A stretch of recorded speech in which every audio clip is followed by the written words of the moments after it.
पूर्ण परमात्मा पाप कर्म दंड को भी काट सकता है। अभी तक जिस भी संत व महापुरुष से मिले, उन्होंने यही बताया कि पाप कर्म फल भोगने से ही समाप्त होगा। वो प्रभु कौन है जो पाप कर्म को काट देता है, वो काल के बंधन से छुड़वा देता है। उसका क्या नाम है, पूजा की विधि क्या है? कृपया अवश्य सुनिए जगत गुरु तत्वदर्शी संत रामपाल जी महाराज के अमृत वचन।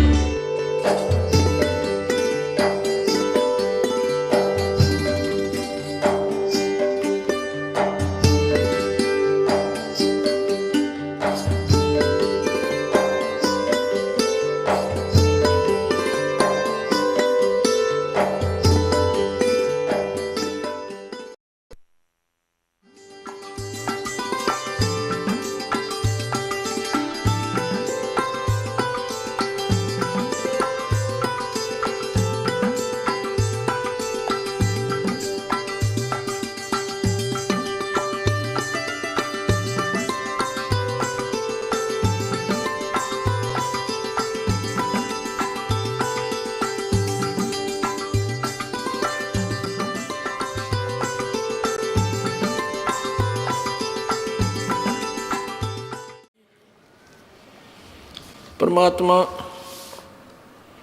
कबीर परमेश्वर जी कहा करते थे कि हे बोली आत्मा,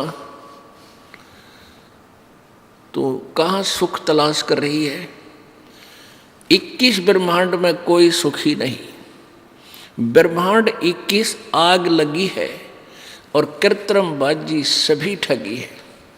घर घर में आग लगी है, किसी का शांति रही नहीं। क्यों? क्योंकि हम भक्तिहीन हो गए और सभी धन कमाने के लिए प्रत्येक नीचे से निम्न स्तर का भी कार्य करने के लिए उद्धत हो जाता प्राणी, फिर भी सेठ नहीं बनता। क्योंकि ये तरीका धनवान बनने का नहीं है। धनवान बनाकर भगवान की रजा से हम अपने तरीके से धनवान बनना चाहते हैं, कोई मिलावट करके, कोई रिश्वत लेके, कोई चोरी करके, कोई डाके मार के। कभी भी जीव उभर नहीं सकता, दूना ब्रेक डाउन होगा। अब कारण क्या है कि जो आपके प्रारब्ध में लिख दिया आपके पूर्व संस्कार से, वो चेंज नहीं हो सकता। कब तक नहीं हो सकता? जब तक आप पूर्ण परमात्मा कबीर परमेश्वर की शरण में और पूरे संत उन्हीं के कृपा पात्र, उनके द्वारा भेजे गए नुमाइंदे संत की शरण में नहीं आओगे, तब तक केवल आपको वर्क डन मिलेगा, आपका पूर्व जन्म का किया हुआ संस्कार ही मिलेगा। आपके भाग्य में दुख है तो दुख ही होगा, और सुख है तो आपको धन है तो कोई सुख किसको मानते हो? कोई संतान होगी, एक अधिकार कोठी होगी, बस इसको सुख मान लेते हो। और ये सुख है कितने दिन का? कल मृत्यु हो जाए, परसों गदा, क्या सुख हुआ ये? तो ये स्वीकार करना पड़ेगा। तो कैसे हम धनवान बनेंगे? परमात्मा कबीर जी की शरण में आकर और पूरे संत से नाम लेकर के और उनकी मर्यादा में रहते हुए आप भक्ति करके देखो, और फिर देखना वो परमात्मा आपको अपने कोटे से भी धन देगा। फिर आपको ऐसा विधि बताई जाएगी जिससे आपको ऑटोमेटिकली आपके पाप कर्म तो खत्म हो जाएंगे, संकट आने वाले के जो कर्म थे वो नष्ट हो जाएंगे और उनके स्थान पर पुण्य वृद्धि हो जाएगी। तो आपको परमात्मा धनी बनाओगा। आप बीमार होगे और उसमें 20,000 रुपये लग गए और आपने 2 नंबर से कमाए 5,000, 15,000 घाटे में गए और पाप न्यारे, वो पैसे भी गए और पाप न्यू के न्यू रह गए, जिस कारण से आपने 2 नंबर तक धन कमाया था। एक व्यक्ति का इकलौता पुत्र था, वो बीमार हो गया। पहले छोटे डॉक्टरों से दिखाया जाता है, फिर इधर झाड़े जूड़े वालों के पास, फिर संतों के पास, फिर झाड़ा लगवानियों के पास, कि ताबीज बंधवानियों के पास खूब ठगया। फिर डॉक्टरों ने आखिर में यहाँ लोकल डॉक्टरों ने कह दिया कि मेडिकल में चेक कराओ। वहाँ चेक कराया उसने, उन्होंने बता दिया कि इसके दोनों किडनी खराब हो गए और पीजीआई दिल्ली भेज दिया, ऑल इंडिया दिल्ली भेज दिया। वहाँ किसी रिश्तेदार से गुर्दा गर्दा लिया, पैसे पूसे लगे, यानी 3.5 लाख रुपए में वो किडनी चेंज होगी। लड़का स्वस्थ हो गया, खुशी मनाई, कोई बात नहीं। वो व्यक्ति ये दास को बता रहा था कि जो आप कथा कर सत्संग करते हो ये मेरे ऊपर पूरी लागू हुई। उसने क्या बताया कि मैं बहुत निकम्मा आदमी था, मैं बहुत जुल्म किया करता था, अब मुझे दिखाई दिए हैं आपके सत्संग के बाद, आंखें खुल गई, मैंने कितने पाप करे थे। अब क्या हुआ कि उसने 6 महीने के बाद वो लड़का बस एक्सीडेंट में, दुर्घटना में मारा गया। इकलौता पुत्र हो गया नाश, जिसके लिए वो धन कमावा था, मेरा बेटा सुखी रहेगा, कोठी बना दूंगा, उसके लिए कार लूंगा, वो बेटा ही ना रहा। और जिस विधि से उसने धन कमाना चाहा था वह पाप न्यों के न्यों रह गए। ये गधा बनेगा, किसी का बैल बनेगा, वो पूरे करेगा जिसके उसने जो ठगे थे, वो दुख बहुत भारी बन जाओगे। उसने बताया था कि मेरा जो धंधा था कैसेटों का था, प्रहार में शुरू में ये कैसेट 40 थी, जो 32 रुपये की कैसेट मिला करती, ये 10 भी लाया करता, आज से 20 वर्ष पहले 32 रुपये की। और ऊपर मार्का होता सोनी का और माल होता उसमें डुप्लीकेट, वो रिफल। कहता वो काम कराया करता मैं। मुझे वो कैसेट इंक्लूडिंग उसके कवर और रिफल के थोक के बात ले आता 2 रुपये में पड़ा करती है, और मैं 32 रुपये लिया करता, 30 रुपये, 32 रुपये, 35 रुपये, जिसा जैसा दाव लग गया। और कुछ ही दिनों में मेरे पास खूब पैसा हो गया। अब मैंने एस्टीमेट लगाया कि 2.5 लाख रुपये कमाए थे मैंने 5 साल में, और 1 महीने के अंदर 3.5 महीने, 1.5 महीने के अंदर 3.5 लाख रुपये मेरे बर्बाद हो गए, कर्जा और हो गया। और इस दास ने बताया कि ये पाप तेरे ऊपर न्यों के न्यों रह गए, ये भोगने बेटा बाकी है, पैसा रहा नहीं। फिर उस प्यारी आत्मा ने उपदेश लिया, अपना कल्याण करवाया कि परमात्मा कबीर जी की शरण माने से ठीक आपसे पहले जो हुआ सो हुआ, पर आगे गलती मत करना, आपके पाप नाश हो जाएंगे। जब ही सतनाम हृदय धरो भयो पाप को नाश, जैसे चिंगारी अग्नि की पड़ी पुराने घास। अब परमात्मा क्या बताना चाहते हैं, यदि तुमने धनी भी बनना है तो भी मेरी शरण में आओ, कबीर जी कहते हैं, फिर तुम्हें यहाँ का धन भी दूंगा। जैसे विभीषण जी ने और मंदोदरी जी ने कबीर परमेश्वर जब मुनिंदर नाम से आए हुए थे उनके उपदेशों को ग्रहण किया था। उन्होंने उस कबीर परमेश्वर यानी मुनिंदर जी रूप में आए त्रेता युग में परमेश्वर से उपदेश लिया था और भक्ति की थी, जैसा उन्होंने बताया, मर्यादा में रहे थे। जिस लंका को रावण ने घोर तपस्याएं करके प्राप्त किया था, वो लंका श्री शिव जी की साधना करके सिद्धि रिद्धि प्राप्त की थी। उस लंका को रावण नहीं रख सका, वो विभीषण को मिली। उस कबीर परमेश्वर के उपासक विभीषण वहाँ का राजा बनाया प्रभु ने। कहते हैं जय तुझे राजपाट भी चाहिए, अमरा धर ले ध्यान, ये बकवाद छोड़ दे। परमात्मा कहते हैं मनहु मनोरथ छोड़ दे, तेरा किया ना हो, और जब पानी में घी निकले तो लूखा खावा ना कोई नहीं खावा लूखा, जाए पानी में बिलोए तो घी निकलता होता है। इन बकवाद्या तो सुख होता हो या धनी होता हो, कोई ना करके खावे। एक चोर था, वो चोरी करता था। एक भक्त किसान था। परमेश्वर कबीर जी आते रहते हैं रूपांतर करके। एक जीवन तो वो अपना वैसे जीते हैं और समय समय कहीं कहीं प्रगट होकर 10-20 वर्ष कहीं रह गए, 10-20 वर्ष कहीं रह गए, अपनी प्यारी आत्माओं को फिर से भक्ति से सैचुरेट करते रहते। तो वो रूपांतर करके प्रभु आए हुए थे, गुरु रूप में, संत रूप में विराजमान थे। उनका शिष्य था एक किसान। जब उसने उपदेश लिया ही था, कुछ दिन के बाद वो बहुत निर्धन था। उसके पास एक ही बैल था खेती करने के लिए, और उस बैल को उस चोर ने चुरा लिया, एक चोर ने। अब चोर ने वो मान लिए 100 रुपये का बैल था, बेच, उसने तो जितने पैसे मिल जाए उतने ठीक, कौन सा मोल ला रखा था, वो बेच दिया 30-35 का, और खाए पिए मौज उड़ाई। पुराने समय की बात है। अब उसमें 100 रुपये का, आज 10,000 का बैल, इतनी तुलना समझ लो। अब उसने फिर, क्योंकि चोर ने तो कमाए थे, वो खा पी फुर्रोए, फिर भूखा मरा, फिर चला चोरी करने के लिए। घूमता घूमता उसी साइड चला गया।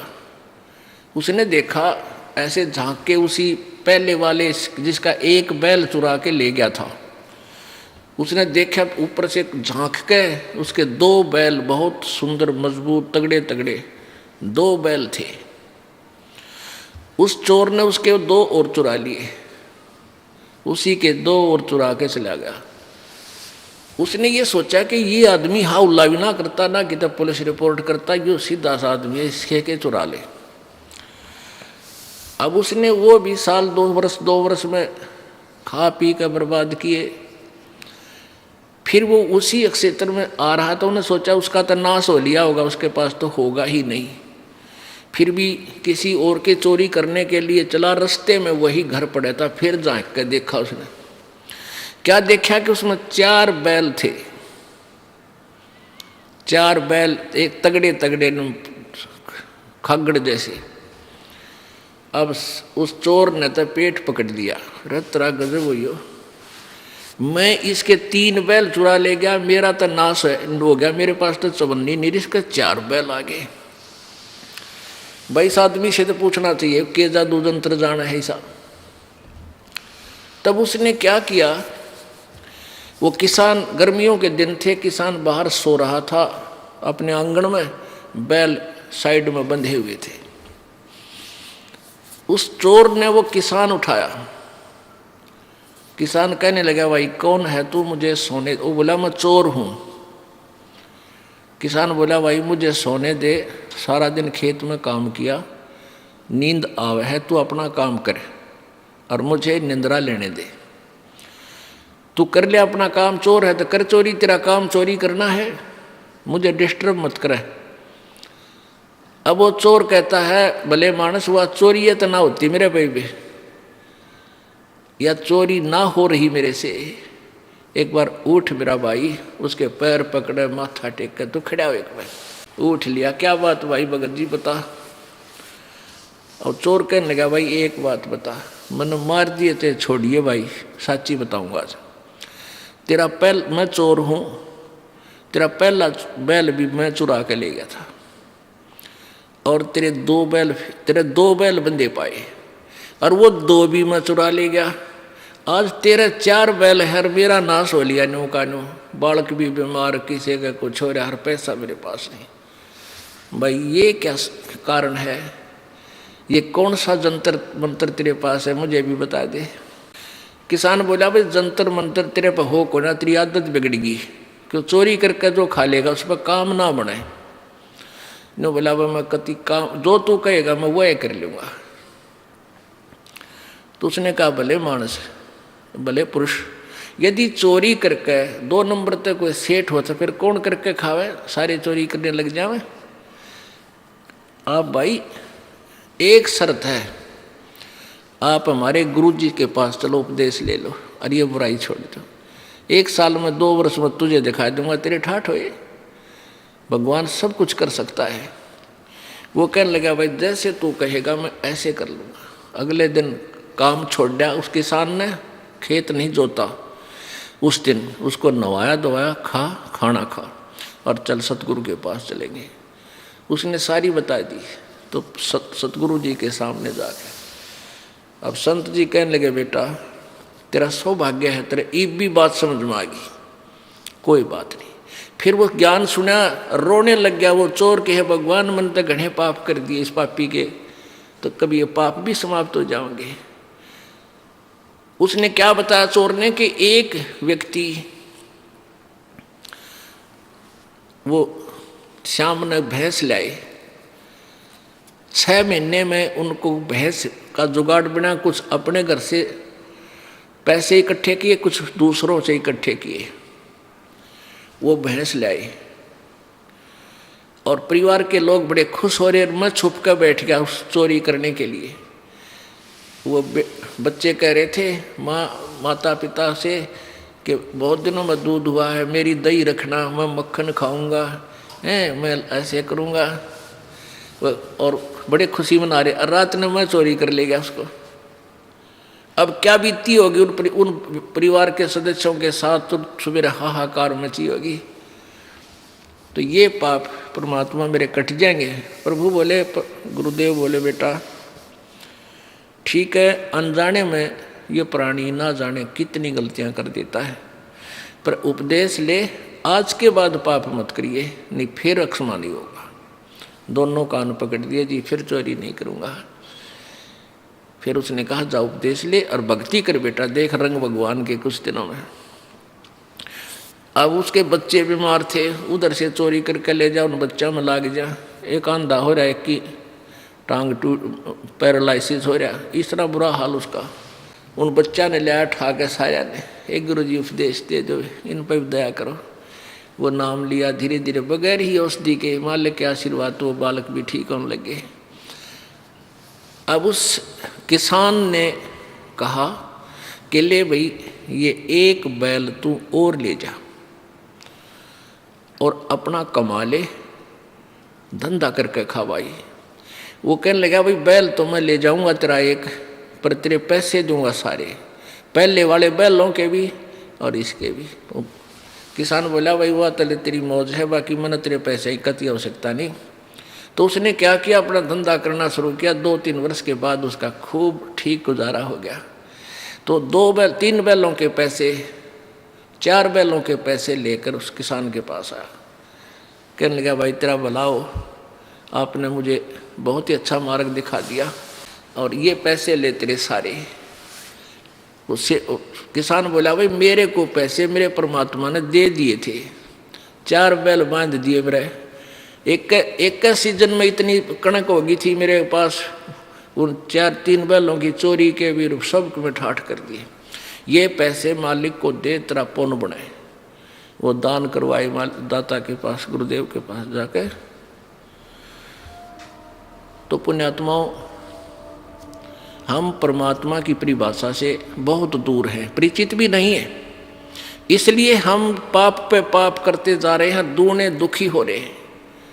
और पैसे की होड़ लगी, 2 नंबर के काम तो किसी तरह भी पैसा हो, पैसा ही पैसा दिखाई देता है संदेह प्राणी में। और पैसा भी परमात्मा बिना आपके पास आ नहीं सकता, दूना दुखी होगा।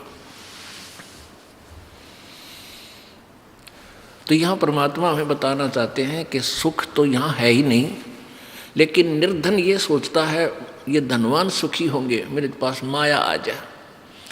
माया आए पाछे देखियो आप किसे सुखी होगे, दूने दुखी। पूछो मत, इन सेठा ने पूछ लो क्या हालत से उनकी, क्योंकि माया एक बार आई ना और आदमी का मस्ती छाई ना, पहले तो भगवान से दूर करेगी। क्योंकि हम इस झूठे सुख को सुख मान लेते हैं, धन हो जा, एक कार कोठी हो जा, 10 आदमी सलूट करनी हो जा, बस फिर तो टीटी पाक जाए। और परमात्मा कहते हैं यहाँ तो पृथ्वीपति, पूरी पृथ्वी का राजा, चक्रवर्ती राजा चकवा, वो भी सुखी नहीं भाई। देवराज इंद्र का राजा भी सुखी नहीं। क्या बताते हैं भाई, सुरपति दुखिया भूपति दुखिया, ये रंक दुखी बपरीती हो। सुरपति दुखिया भूपति दुखिया, रंक दुखी बपरीती हो। कहें कबीर और सब दुखिया, एक संत सुखी मन जीती हो। संत सुखी मन जीती हो, तंदर सुखिया कोई न देखा, जो देखा सो दुखिया हो, उदय अस्त की बात करत हैं, मन सबका किया विवेक का हो, सबका किया विवेक का हो। अब क्या बताते हैं भाई, इंद्र भी दुखी, सुरपति देवताओं का राजा दुखी, और पूरी पृथ्वी का राजा दुखी, और रंक दुखी बपरीती हो, और गरीब तो स्वाभाविक दुखी, निर्धन तो स्वाभाविक दुखी, और कौन सुखी कह कबीर और सब दुखिया, एक संत सुखी मन जीती हो। अब मन जीता कैसे होगा? परमात्मा की शरण में आवे, और गुरु जी बताते हैं परमेश्वर का विधान के बीड़ी शराब मांस तमाकू जर्दा कभी छूना भी नहीं है, यदि तूने कुछ सुख चाहिए जीवन में। ये सबसे बड़े शत्रु है इस प्राणी के, इनको कभी नहीं खाना चाहिए। बकवाद करेगा क्योंकि इसने तो आपको पशु बनाने का कॉन्ट्रैक्ट ले रखा है, ठेका ले रखा है। इस मन को इन बुराइयों से हटावे और परमात्मा के चरणों में लगावे। मन चाहता है कार खरीदूं, कोठी खरीदूं, ये कर लूं, वो कर लूं। अब मन के खरीद सोचने से और कहने से कुछ नहीं होगा। परमात्मा में समर्पण कर दे भगवान में कि हे प्रभु, जैसे भी आपने इस दास का हित लगे उतना ही देना, अधिक नहीं। और फिर परमात्मा कहते हैं, जैसे आज दिन में उदाहरण आपको सुनाया था कि साईं इतना दीजिए जिसमें कुटुंब समावे, कल 2 सत्संग में सुनाया था आपको। और हम भी भूखे ना रहें, कोई अतिथि न भूखा जावे, यानी इतना जीत दीजिए जिसमें कुटुंब समावे। कुटुंब समान का अर्थ है रिक्वायरमेंट ऑफ द फैमिली, यानी परिवार की आवश्यकता पूरी हो। कोई अतिथि आ जाए वो भी 2 रोटी खा के जावे और हम भी भूखे ना सोवा, परमात्मा बस इतना देना। अब परमेश्वर कबीर जी ने उदाहरण दिया था, भाई देखो मैं खुद कितना निर्धन बन के एक जीवन व्यतीत किया, हमें उदाहरण देने के लिए। एक झोंपड़ी में रहते थे, कपड़ा बुनते थे, और जो भी उसकी कमाई होती थी उसी से पैसा लेकर कुछ अपना घर गृहस्थी का अन्न लाते थे, क्योंकि 2 माता पिता थे मुँह बोले और 2 बालक थे जो मुर्दे जीवित कर रखे थे, लड़का और लड़की बेटी रूप में रखे हुए थे, बेटा बेटी रूप में रखे थे। परमात्मा कबीर जी का किसी से जन्म नहीं हुआ, ना उनकी कोई संतान थी, ना उनकी कोई पत्नी थी। ये झूठे लोगों ने परमात्मा को जो है ना दूसरे ढंग से पेश कर दिया, बिल्कुल गलत ज्ञान प्रचार कर रखा था। तो वो क्या करते थे, जो भी धन आता था, कमाई होती थी, अपने परिवार का कुछ खर्चे खातर लाते, बाकी शेष का धर्म में लगा दिया करते थे। अब आप जी को ये उदाहरण देते हैं कि जोड़ जोड़ कर मत डरो, परमात्मा में विश्वास रखो, जितना हो धर्म में लाओ। और फिर देखना, अब उस परमात्मा ने ये दिखाया कि मेरे द्वार पर 18 लाख अतिथि आ गए थे। अतिथि का अर्थ होता जिनके आने की तिथि पूर्व निर्धारित ना हो, अचानक आ जाए। अब वो उन दुष्ट लोगों ने चिट्ठियां डाल दी परमात्मा को लज्जित करने के लिए, शर्मिंदा करने के लिए। लाखों लोग, 18 लाख व्यक्ति आगे कबीर जी के अतिथि बन गए। परमात्मा कहते हैं मेरे अतिथि भूखे नहीं गए, 3 दिन रटे, 3 दिन रुके और तीनों दिन बड़े भंडारे चले। जो भी खान योग चीज थी जिसने डिमांड की, लड्डू की इच्छा थी लड्डू आ रहे हैं, जलेबियों की इच्छा करता जलेबी आ रही है, कचौड़ी पकौड़ी खीर खांड हलवा हैं। और 18 लाख अतिथियों को 3 दिन तक बड़ा भंडारा दिया। और फिर प्रत्येक खाने के उपरांत 1 दोहर और 1 असरफी, जैसा भी चिट्ठी में उन दुष्टों ने लिखा था वो भी दिया। तो परमात्मा कहते हैं ऐसे रहो तुम मेरे ऊपर आश्रित कहो के। फिर देखना आन दे कहते कल्पे कारण कौन है और कल कर सेवा निकाम, मन इच्छा फल देऊंगा जो पड़े धनी ते काम। जब धनी का काम था वहाँ पर ना पूरी काशी का के दाने इकट्ठे कर ले गेहूँ तो 18 लाख व्यक्तियों को नहीं खिला सकते, और वहाँ परमात्मा ने डूंडा उठा दिया। अब मन जीती का अर्थ है कि गुरुजी के वचन पर डट जा। गुरुजी कहते हैं ये बुराई मत करो, तुरंत त्याग दो, ये भक्ति करो, हाथ से जितना पुण्य हो सके अवश्य करो। परमेश्वर जी कहते हैं चढ़ी चोंच भर ले गई नदी ना घट्यो नीर, और दान दिए धन घटे नहीं नो कह रे साहिब कबीर। पुण्यात्माओं, प्रसंग था कि तन धर सुखिया कोई न देखा, जो देखा सो दुखिया हो। और उदय अस्त की बात करे मन सबका किया विवेका हो। जो चक्रवर्ती राजा उदय अस्त, जिसके राज्य में सूर्य अस्त ही नहीं होता, उदय जहाँ होता है और अस्त जहाँ होता है, यानी पूरी पृथ्वी का शासन जिसके पास है, वो इंसान भी कभी सुखी नहीं हो सकता जो भक्त नहीं है, जो सच्चा भक्त नहीं है, सत भक्ति नहीं कर रहा है, पूरे संत की शरण में नहीं है, तो फिर कहाँ सुख है। तो परमात्मा कहते हैं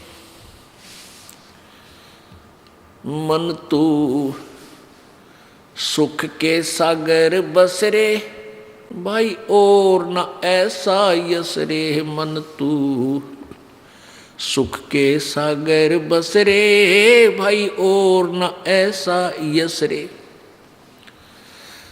यहाँ मान लीजिए पूरी पृथ्वी का राजा है, तेरी बड़ी महिमा हो रही है, ठाठ हो रही है, दुनिया तेरे गुण गा रही है। एक मानधाता चक्रवर्ती राजा था और उसने पूरी पृथ्वी के ऊपर अपने शासन की जांच करने के लिए कि कोई छोटा राजा मेरा विरोधी तो नहीं बन गया है, एक घोड़ा छोड़ दिया था कि इस घोड़े जिसने मेरी अधीनी स्वीकार नहीं है वो इस घोड़े को पकड़ कर बांध ले और युद्ध के लिए तैयार हो जा। 72 अक्षौणी सेना राजा मानधाता चक्रवर्ती के पास थी, 72 करोड़। और वो उस घोड़े के गले में एक पंपलेट लिख कर डाल रखा था कि पकड़ने से पहले पढ़ लेना इसमें क्या लिखा हुआ है। तो किसी ने नहीं पकड़ा, पूरी पृथ्वी पे घोड़ा घूमया। तो चुनक ऋषि था एक, ये काल का उपासक, उसने वो घोड़ा पकड़ दिया और मानधाता चक्रवर्ती ने 72 करोड़ सेना के 4 पार्ट बनाए, 18-18 करोड़ के। एक पार्ट भेज दिया, एक टुकड़ी भेज दी 18 करोड़ की। उधर से ऋषि चुनक ऋषि ने पूरे जीवन की अपनी कमाई से 4 एटम बम बना लिए, पुतली बोल रहे हैं उनको। ऐसे 4, एक पुतली छोड़ दी, 18 करोड़ का नाश कर दिया सेना का, दूसरी छोड़ दी। कहने का भाव ये है कि वो पृथ्वीपति दुर्गति को प्राप्त होकर मृत्यु को प्राप्त हो। उदय अस्त बीच चक्कर चले थे ऐसी जन ठकुराई। उदय अस्त बीच चक्कर चले थे ऐसी जन ठकुराई। चुनक ऋषि स्वर कल्प करी तब खोज न पाया राई। मन तू सुख के सागर बस रे भाई और न ऐसा यस रे। यस माने यहाँ तू क्या महिमा बनाना चाहता है, कार खरीद के और आसपास के लोगों में प्रभु बनना चाहता है कि ओ बड़ा सेठ आदमी है। कहते हैं सर्व सोने की लंका होती। ओहो, ये क्या दिखाते हैं मूर्ख लोग, अनजान। 4 गुठी पर रे मोटी मोटी वो तरह, और गोड़े भी सी मोटी चैन। अरे कुत्र, वो कबीर साहब कहते हैं तुम वैसी समांडी पाएंगे। रावण ने पूरी सोने की लंका बना रखी थी, जैसे हमने मकान बना रखे ऐसे सोने की लिपाई, सोने की ईंट, स्वर्ण। और आज उसका कितना नामो निशान नहीं। ये क्या सुख है। तो परमात्मा क्या बताना चाहते हैं कि मन तू चल रे सुख के सागर, जहां शब्द सिंधु रत्नागर। ओह, अब सुख सागर किसे कहते हैं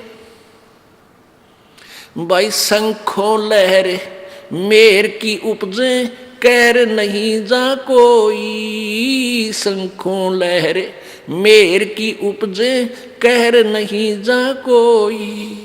दास गरीब अचल अविनाशी, सुख का सागर सोई मन तू।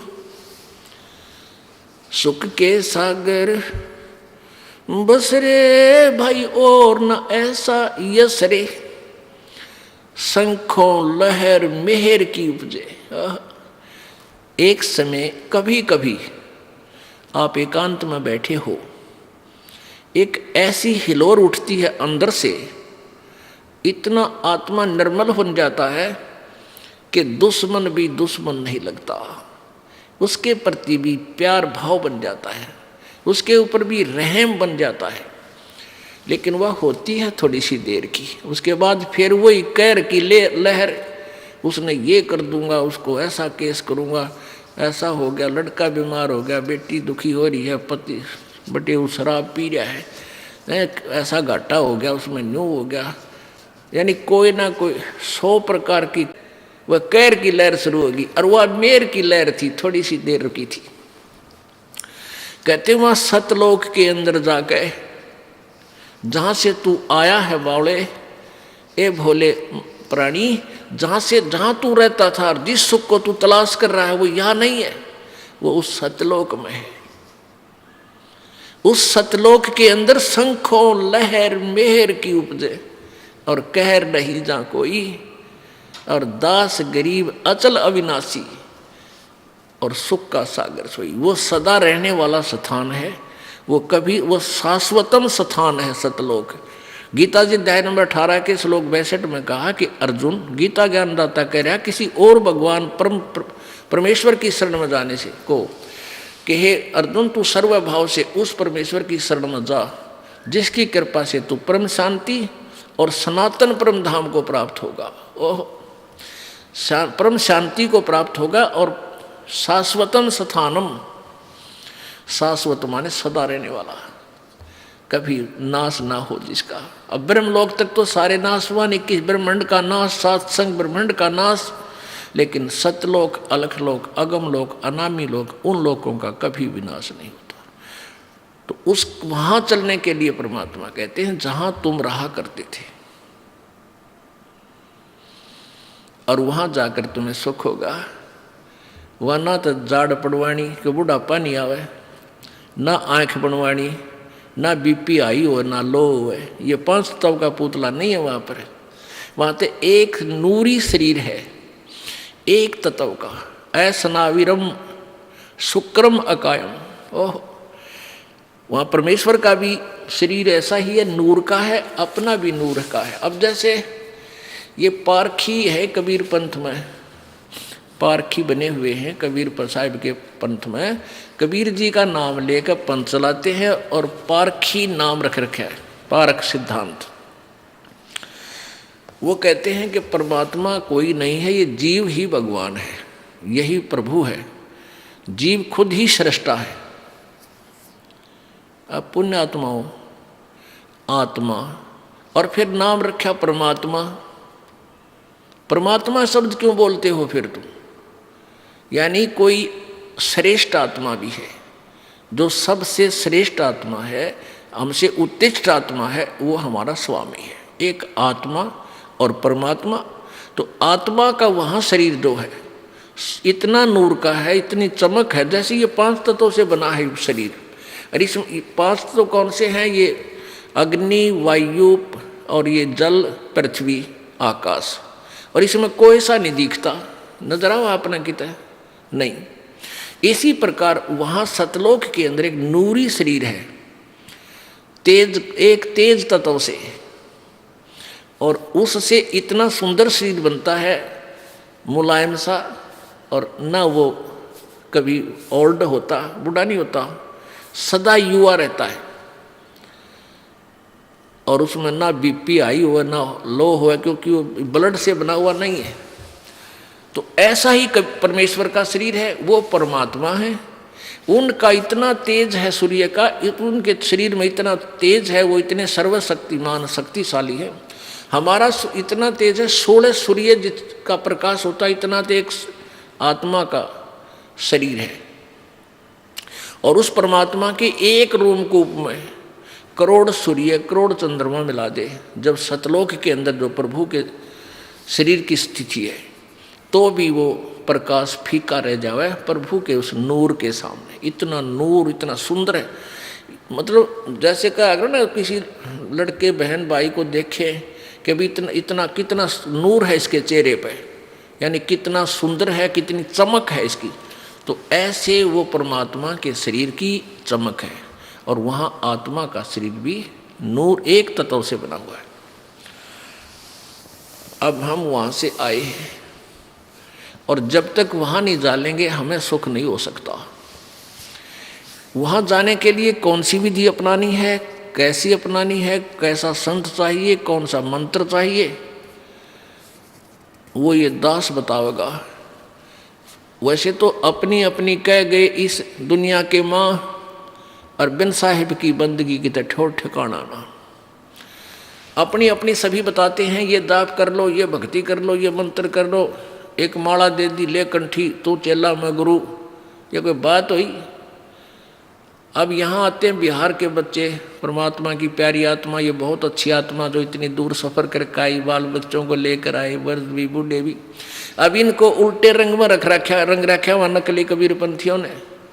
एक तुलसी की लकड़ी की माला दे रखी है, गले में गाल दी, नो कहे माला नहीं उतारेंगे, कंठी हो, कंठी नहीं खोलेंगे। इस कंठा ने शर्मा मार ले, बता क्या करेगी इस कंठी का, क्या करोगे? अरे परमात्मा ने जो ज्ञान दिया है उसके आधार से चलो, और तुम सारी क्रिया करो, दुर्गति हो रही तुम्हारी, घर में इतना दुख, शरीर में कष्ट, इस कंठी ने कोई लाभ नहीं दिया तुम्हारे। परमात्मा कबीर जी ने कहा था, ये कबीर जी ने कंठी से सिलसिला नहीं चलाया, ये तो नकली कबीरपंथियों ने बाद में इन भोली आत्माओं को बांधने के लिए सिस्टम तैयार किया। कबीर जी ने केवल एक समय नाम उपदेश लेने के लिए महर्षि रामानंद जी को अपना गुरु बनाने के लिए, गुरु मर्यादा बनाए रखने के लिए, क्योंकि वो वैष्णव साधु थे रामानंद जी, वो कंठी दिया करते एक तुलसी की माला, एक मणिया, और वो जो है ना वैष्णव साधु माना जाता था। अब परमात्मा ने उनकी शरण ली। रामानंद जी ने कंठी का लिए उसमें नहीं कहा, लेकिन उन्होंने वो जो स्नान करने के लिए गए थे रामानंद जी पंचगंगा घाट पे, और कबीर जी 2-2.5 वर्ष का बच्चे का शरीर बना के और पैड़िया में लेट गए थे अंधेरे में। सुबह सुबह रामानंद जी का खड़ाऊं सिर में लगी परमात्मा के, और एकदम जब झुके नीचे को, जब कबीर जी ने बच्चे की तरह रोने की लीला की, तो जो ही रामानंद जी झुके नीचे को, उनकी कंठी हुआ एक तुलसी वाली कबीर जी की गले में डल गई। अंधेरे में रामानंद जी को पता नहीं चला। तो फिर ये कथा फिर सुनाएंगे आपको, क्योंकि ये प्रसंग और सुनाना, इसलिए एक शॉर्टकट में बता रहा हूँ आप। रामानंद जी के एक शिष्य ने जो सत्संग कर रहा था, कबीर जी ने उसको टोका था। तो रामानंद जी के शिष्य ने पूछा कि तू वेद शास्त्रों के बारे में कैसे जानता है, तूने तिलक क्यों लगा रखा है, क्या तूने किसी से नाम ले रखा है? परमात्मा बोले हाँ, मैंने उसी से नाम ले रखा जिससे तूने ले रखा है। अब वो रामानंद जी ब्राह्मण, और वो सत्संग कर रहा था, वो रामानंद जी का शिष्य ऋषि, इस बात से वो कुपित हो गया कि झूठ बोलता है तू, हमारे गुरु जी तो किसी को नाम नहीं देते, शूद्र को, तू जुलाहा जाति का, तूने मेरे गुरुदेव को नीचा दिखाया है। रामानंद जी के पास ले गए। स्वामी जी ने जब उनसे वार्ता की तो परमात्मा ने, रामानंद जी ने कहा कि तूने मेरे से कब नाम लिया? परमेश्वर ने बताया कि ऐसे ऐसे आप स्नान करने गए थे और मैं वहाँ लेटा हुआ था, आपकी खड़ाऊ मेरे सर में लगी थी, मैं बालक था छोटा सा, और तब आपने मुझे कहा था बेटा राम राम बोल, और ये कंठी आपने मेरे गले में डाल दी थी। और डली थी वैसे कुदरती, झुकने के कारण रामानंद की निकल गए और परमेश्वर कबीर जी के गले में डल गई थी। तो कबीर जी ने कहा, रामानंद जी ने कहा कि मैं शिष्य जिसको बनाता हूँ उसको कंठी देता हूँ, ये माला देता हूँ एक मनके की, तेरे पास है? काट के दिखा दी। हाँ जी ये लो। कहने लगी मैंने तेरे को कब दी, कि जिस दिन ऐसे ऐसे कहानी बनी उस दिन आपने मुझे दी थी। तो वो परमात्मा ने केवल इसलिए वो कंठी डाली थी कि इसकी भ्रम तोड़ दूं इस रामानंद जी को। फिर रामानंद जी से चर्चा की, ज्ञान गोष्ठी हुई, फिर रामानंद जी को सतलोक दिखा परमेश्वर ने। वो महर्षि फिर परमात्मा के चरणों में गिर गया था कबीर जी के, और रामानंद जी ने भी वो कंठी तोड़ कर फेंक दी थी और कबीर जी ने भी फेंक दी थी, क्योंकि इन कंठियों से भगवान नहीं मिला, इस मंत्र और साधना से परमात्मा प्राप्ति होगी। अब वो टिप्पे फिर क्या था, रामानंद जी के जो शिष्य थे वो रामानंद जी से विरुद्ध हो गए कि ये ब्राह्मण होकर और जुल्हाए के साथ रहता है, इसने नाश कर दिया। तो उन नकलियों ने वो कंठी वाला सिलसिला फिर जारी रखा। लेकिन परमात्मा कबीर जी ने केवल सब चीज़ों से दूर किया। परमात्मा ने कहा कंठी माला सुमरनी सभी सिलसिला मेट, इन सब को भूल जा। और माला तो आपने, अब जैसे आप आरती में पढ़ते हो, आप संध्या आरती में पढ़ते हो, तत् का तिलक और ध्यान की धोती, ये मालाएं हमारी हैं, ये हमारे गहने हैं, एक भक्त के होने चाहिए। और परमात्मा ने कभी भी ऐसा तेज की आरती तेज का आगे, तेज का भोग तेज को लागे, तेज पखावज तेज ही बाचे, तेज ही नाचे, तेज ही गावे, तेज का थाल तेज की बाती, तेज का पुष्प तेज की पाती, तेज के आगे तेज विराजे, कह कबीरा आरती साजे।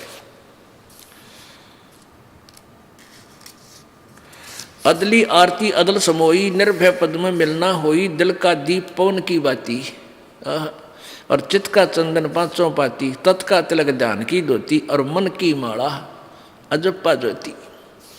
ये हाथ में माला लेकर जाप करना, इसको भी मालिकीय कहते हैं, इसकी कोई आवश्यकता नहीं।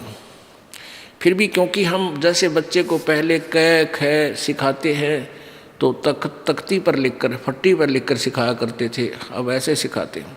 तो यहाँ परमात्मा कहते हैं कि तत् का तिलक और ध्यान की धोती, तत् का तिलक यानी इस तिलक को लाने के लिए नहीं कहा कि आपके पास तत्व ज्ञान हो, और तत्व ज्ञान आप जब भी बोलोगे तुरंत प्रकट हो जाएगा, ये तेरा तिलक है। और ध्यान की धोती, मन की माला गले में डालने से कोई लाभ नहीं। जैसे मन है, इसको परमात्मा के नाम पर लगाए रख और इसको दिन रात इससे संबंधित जोड़े रख, ये वास्तविक माला है।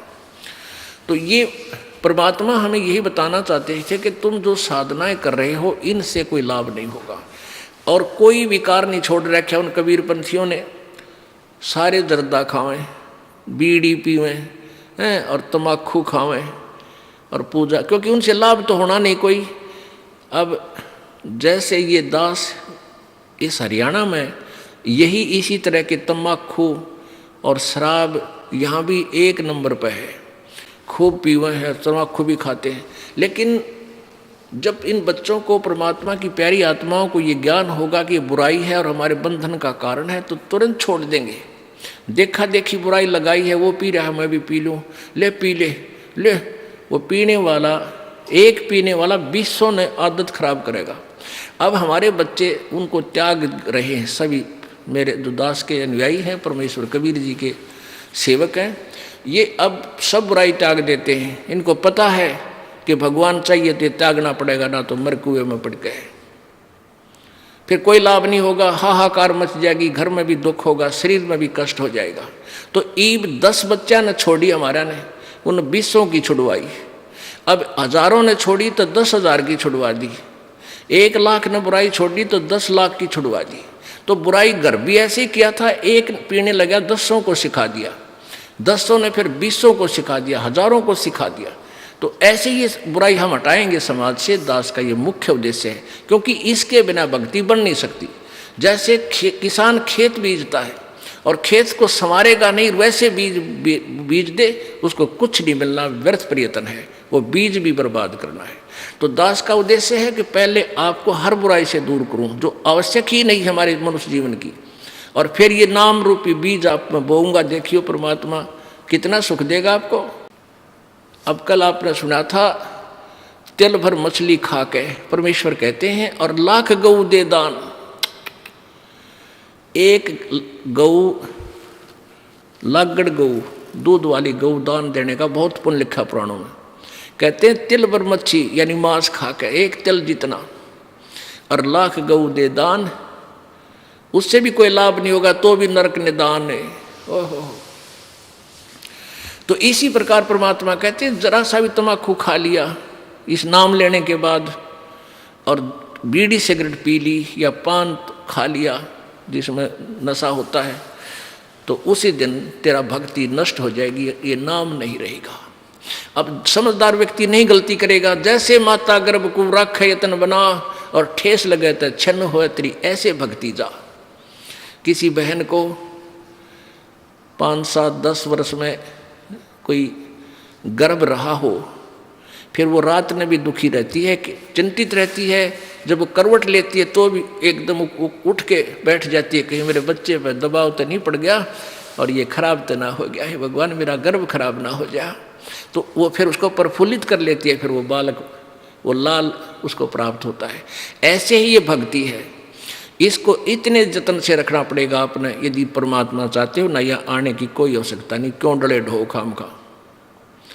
और आज देखना कुछ दिनों के अंदर ये समाज सुधरेगा, आपकी हर इच्छा परमात्मा पूरी करेगा, घर का दुख मिटेगा, शरीर का कष्ट मिटेगा, जो लाखों रुपए से बिना मिटना था।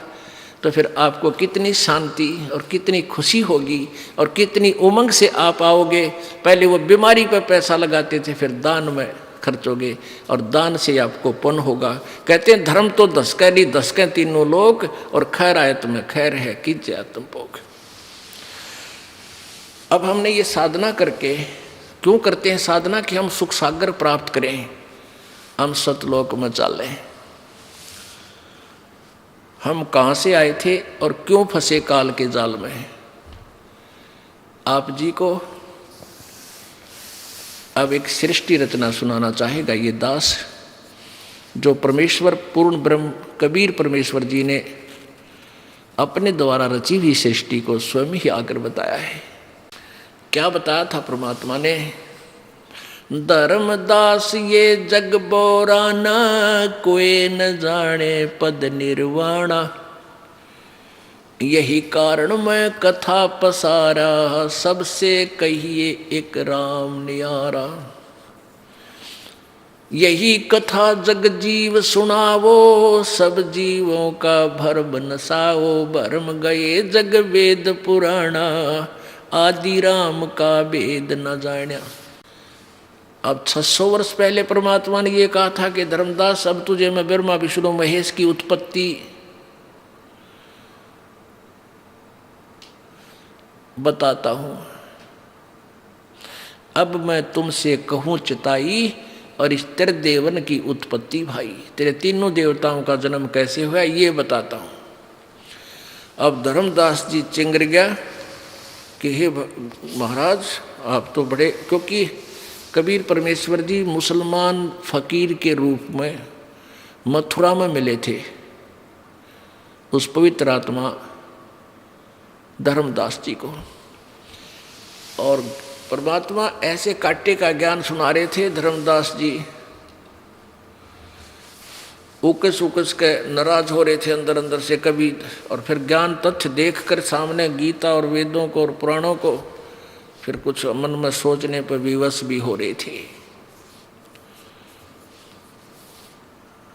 अब परमेश्वर कबीर जी ने जो सृष्टि रचना सुनाई थी, ये दास आपको एक बार मौखिक सुनाएगा वर्बली, और फिर आपको प्रमाण दिखाएंगे अपने ही सदग्रंथों में। हे भगवान,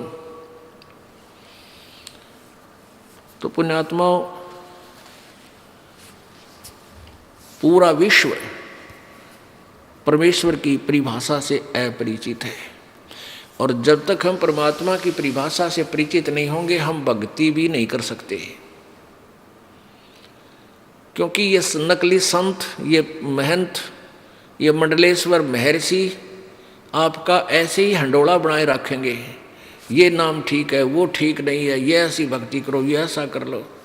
कोई बात हुई या? अब एक भगवान और उसके पाने का रास्ता भी एक ही है। आम का बीज एक ही है, आम की गुठली। और बबूल का बीज बीज करने का ये भी आम देगा, कभी नहीं लगेगा। सबसे पहले परमेश्वर पूर्ण ब्रह्म कबीर देव जी अकय लोक में रहते थे। अकय लोक, उसको अनामी लोक भी बोलते हैं। उसमें परमेश्वर अकेले थे। उस पूर्ण परमात्मा ने, कबीर जी ने अपने वचन से नीचे के 3 लोक और रचे, 3 लोकों की रचना की। वो कौन कौन से हैं? अकय लोक से नीचे वाला अगम लोक, उससे नीचे फिर अलख लोक, और लास्ट वाला सतलोक।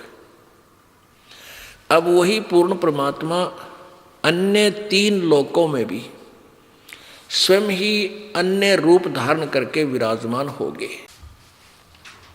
अब आपको सतलोक की रचना के विषय में जानकारी देंगे। परमेश्वर कबीर जी ने, यानी सत्य पुरुष ने, सत्य पुरुष का अर्थ होता अविनाशी परमेश्वर, अविनाशी प्रभु ने, सत्य पुरुष ने अपने एक वचन से वहां 16 द्वीप रचे। 16 द्वीप, और फिर 16 वचनों से, एक एक वचन से एक एक पुत्र की उत्पत्ति की। उनमें से एक का नाम अचिंत, और एक का सहजदास, जोगजीत, ऐसे ये 16 पुत्र हैं उत्पन्न किए। कुछ दिनों के बाद परमेश्वर ने अरुण सब से कहा कि तुम अपने अपने द्वीप में जाओ, वहां रहो। उसके बाद कभी सत्य पुरुष ने अपने पुत्र अचिंत से कहा कि आप सृष्टि रचना करो। अचिंत ने अपने वचन से ये अक्षर पुरुष की उत्पत्ति की, जिसको परब्रह्म बोलते हैं। अक्षर पुरुष वहां चला गया। एक मान सरोवर है जो प्रभु ने रचा था शब्द के साथ ही। उस मान सरोवर में अमृत जल है। स्नान करने के लिए अचिंत चला गया। वहां श्वासों से शरीर नहीं है हमारा। श्वासों से शरीर हो तो फिर वो गिनती में आ जाता है, अमर नहीं रहे। जैसे एक ट्यूबलेस टायर होते हैं, उसमें हवा नहीं भरनी पड़ती, रबड़ के टायर होते हैं। और एक ट्यूब वाले वो तीसरे दिन पाटे रहे, पटाखा बोलिया रहा उसमें। तो ऐसे वहाँ शरीर बगैर हवा, बगैर प्राणों के, बगैर श्वास के है। वो जाकर के अचिंत मानसरोवर में नहाने गया था। वहाँ जाकर लेट गया और मस्ती में नींद आ गई, बहुत गहरा चला गया।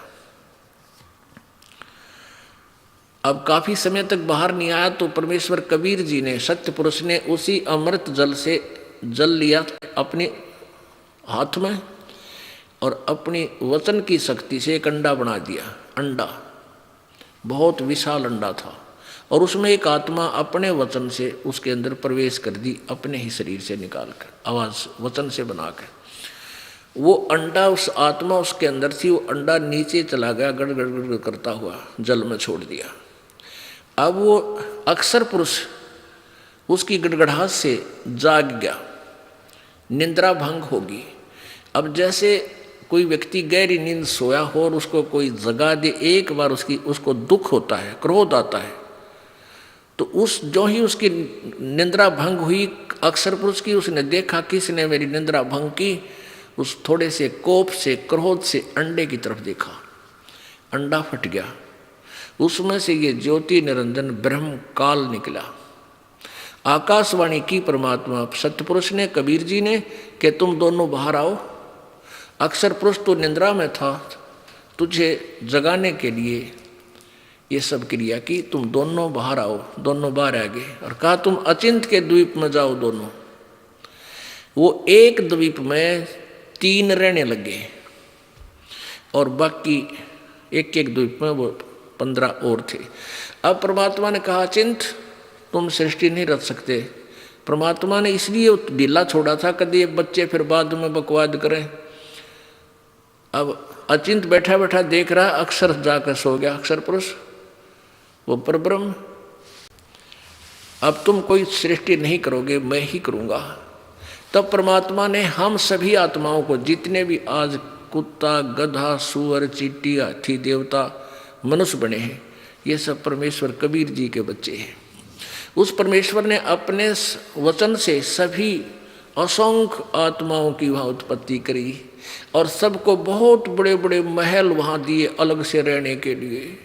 वहाँ आपका परिवार था, परिवार के परिवार थे वहाँ पर आपके, कोई काम नहीं, सारा दिन वहाँ सैर सपट्टे, बड़े बड़े वहाँ पर काजू, किस्मत, सेब, संतरे वो नूर के बने हुए, सदाबहार वृक्ष है वहाँ पे, अमृत जल है वहाँ पीने के लिए, दूधों की नदी बह रही है वहाँ पर।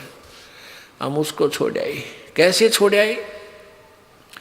अब हम वहाँ ठाठ से रहा करते थे, कोई दुख नहीं, किसी प्रकार की मृत्यु नहीं, कोई बुढ़ापा नहीं।